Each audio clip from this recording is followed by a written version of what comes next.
ನಮಸ್ತೆ ವೀಕ್ಷಕರೇ, ನೀವು ಗಂಡ ಹೆಂಡತಿ ಜಗಳ ಆಡಿ ದೂರ ಆಗಿದ್ದರೆ ಅಥವಾ ನೀವು ಇಷ್ಟಪಟ್ಟವರು ನಿಮ್ಮಿಂದ ದೂರ ಆಗಿದ್ದರೆ, ನೀವು ಎಷ್ಟು ಇಷ್ಟಪಡ್ತಾ ಇದ್ರಿ ಅವರು ನಿಮ್ಮ ಹತ್ರ ಬರ್ತಾ ಇಲ್ಲ, ನಿಮ್ಮನ್ನು ಫೋನ್ ಮಾಡ್ತಾ ಇಲ್ಲ, ನಿಮ್ಮನ್ನು ಕೇರ್ ಮಾಡ್ತಾ ಇಲ್ಲ ಅಂದರೆ ಈ ತಂತ್ರ ಮಾಡಿ.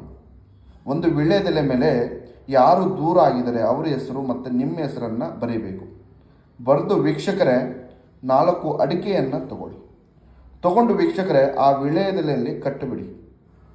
ಆದರೆ ವೀಕ್ಷಕರೇ ಒಂದು ಕಪ್ಪು ದಾರದಲ್ಲಿ ಕಟ್ಟಬೇಕು. ವೀಳ್ಯದೆಲೆ ಅಡಿಕೆ ಕಟ್ಟಿಬಿಟ್ಟು ವೀಕ್ಷಕರೇ, ನೀವು ಎಲ್ಲಿ ಮಲಗ್ತೀರಿ, ಎಲ್ಲಿ ಮಲಗ್ತೀರಿ ಅಲ್ಲಿ ಈ ಒಂದು ವಸ್ತುವನ್ನು ಇಡಬೇಕು.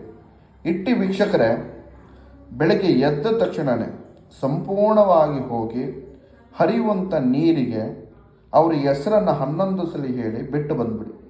ಇದರಿಂದ ಯಾರು ದೂರ ಆಗಿದ್ದಾರೆ ಅವರು ನಿಮ್ಮ ಹತ್ರ ಬರ್ತಾರೆ. ಮಾಡಿ. ನಮಸ್ಕಾರ.